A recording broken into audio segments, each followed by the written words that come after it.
We begin this hour zeroing in on two mass shootings that have rocked U.S. communities. The massacre at a Colorado movie theater, and just days later, a gunman opens fire at a Sikh temple in Wisconsin. Both cases tragic, unsuspected, and unthinkable. But for the most part, they're seen as isolated incidents. In both cases, the suspects are young white males, not the typical face of terror, but someone may have seen this coming.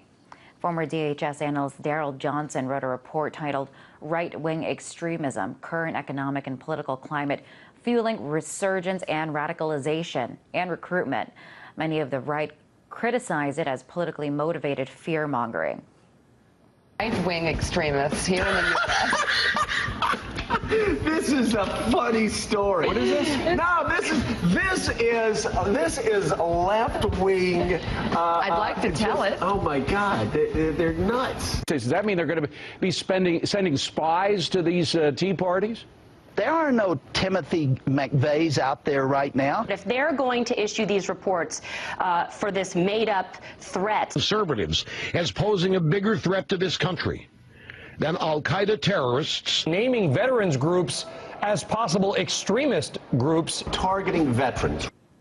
Well, his career was essentially over because the administration didn't support his findings. So while homegrown terrorism is on the rise, why isn't the media recognizing this dangerous trend? Earlier today, I was joined by the man that wrote that report, former DHS analyst Daryl Johnson. He's the owner of DT Analytics. I first asked him if homegrown terrorism is a growing threat in the U.S. It definitely is, and basically why it doesn't get as much media publicity as an al-Qaeda attack is a lot of these attacks are small in scale, meaning that they use firearms or small explosive devices and only injure or kill small amounts of people. We're not looking at the mass casualty 9/11 type of attack from these extremists. But I mean, in the cases that we've seen recently, it seems like they're treated as isolated incidents. It seems like people also have a hard time calling these incidents acts of terror. Why isn't the media, or, you know, why aren't they acknowledging this? Well, in order for it to be an act of terrorism, you have to have some sort of political or ideological component to it. So the objective of the terrorist is to put forward their cause or their objective. Okay. In this recent case over in Wisconsin, it seems like that objective was very clear. The motives seem to be clear, that this was a hate crime. He was a member in the military, and his fellow soldiers there acknowledged that he was just racist. So when he was let go for drinking, they were surprised because they thought, you know, they made another connection there. Do you think, Daryl, that, you know, the word terrorist evokes a specific image to Americans, and that they have a hard time associating that word with white males? That's true. And in fact, a lot of people, because of the overemphasis on the global war of terrorism, they're looking for, you know, people that have brown skin, wearing turbans, and having foreign-sounding names, maybe speaking in a foreign accent. And so people have been conditioned, because of this war on terror, to report suspicious activity on individuals that look foreign. But we also need to be vigilant about those who are among us that look like us, that may even be related to us, or maybe our friends or next-door neighbor, because if they subscribe to any one of these extremist belief systems here, they pose a threat as well.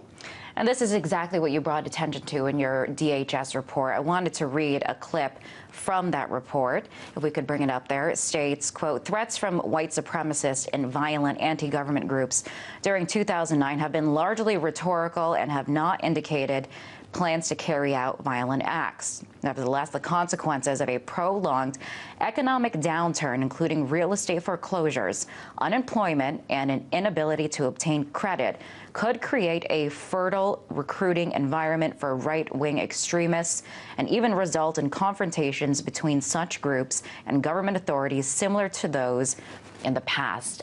Can you, Daryl, elaborate on what you mean by that, and also the media response that you got to this report? Well, basically what a right-wing extremism is We're talking about people that are motivated by hate, white supremacists, members of the Ku Klux Klan, neo-Nazis, racist skinheads. It could also encompass those who have extremist views towards the government, including the militia extremists that are basically conducting paramilitary training, and also sovereign citizens. These are groups and individuals who basically renounce their citizenship and don't pay their taxes and don't register their vehicles.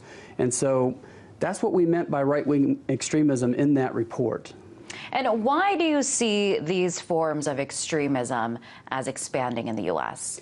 Well, as we pointed out in the report, there were basically a number of factors that fed into this kind of perfect storm where we had radicalization and recruitment going on. The first was the unprecedented election of an African-American president. This is the thing that white supremacists have basically prepared for, and it's like their worst nightmare come true. The other thing is the downturn in the economy. When you have people that are unemployed, people tend to look for causes for why they don't have a job, and sometimes they may blame foreign countries for that, sometimes they may blame politicians, and so some of these types of people will seek out anti-government groups as a result.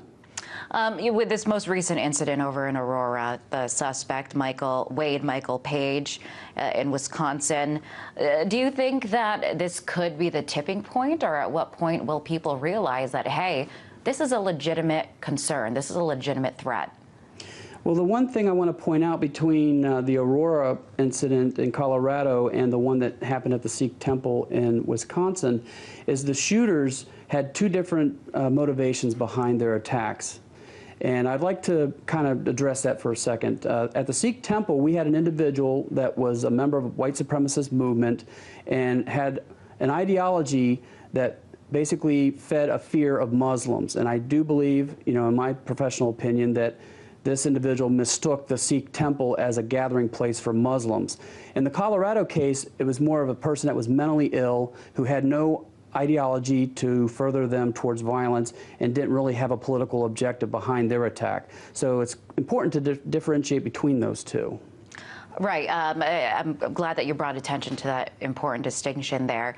Daryl, do you think this kind of reflects this shift in attitude, this breeding of Islamophobia? Apparently, this suspect was mistaken because in this case they weren't actually Muslim. But I mean, something bigger going on here in this post 9/11 country, this world that we live in. Yeah, right after 9/11, we saw a lot of anti-Muslim sentiment that spilled out into violent acts against Muslims. And unfortunately, there were several attacks against Sikhs around that time. And then more recently, within the past year, we've seen an uptick in the number of arson attacks and vandalisms against mosques. And so I think one thing that the government could have done, given that pattern that we see with the mosque burnings, is they could have sent out some sort of warning, some sort of threat assessment to the Muslim and Sikh communities saying, hey, we see this uptick and you need to be prepared for it, and here's some preventive measures you can take. To my knowledge, no such intelligence warning was ever sent out, and as a result, we have people that are vulnerable. And so what do you think in both of these situations, the suspect, a white male, what if we put a different face on this suspect? What if this suspect was Muslim or from a different minority group? Do you think that the media would react differently, or that there would be a different sense of public outrage? Or how do you think that would change the dynamic? Well, in the past, we've seen this very fact happen, that the media doesn't pay attention to attacks because they're white males or people of our own citizenry. And so I think there needs to be more awareness, and Congress definitely needs to devote, I believe, an equal amount of time to both types of threats, not solely focused on Muslims. What do you think, Daryl, I guess to wrap it up here, what would it take to shift this change in perception in what terrorism is to bring attention, the full picture of all the threats that are facing our country today? Well, I'm hoping that this attack is a wake-up call for our decision makers.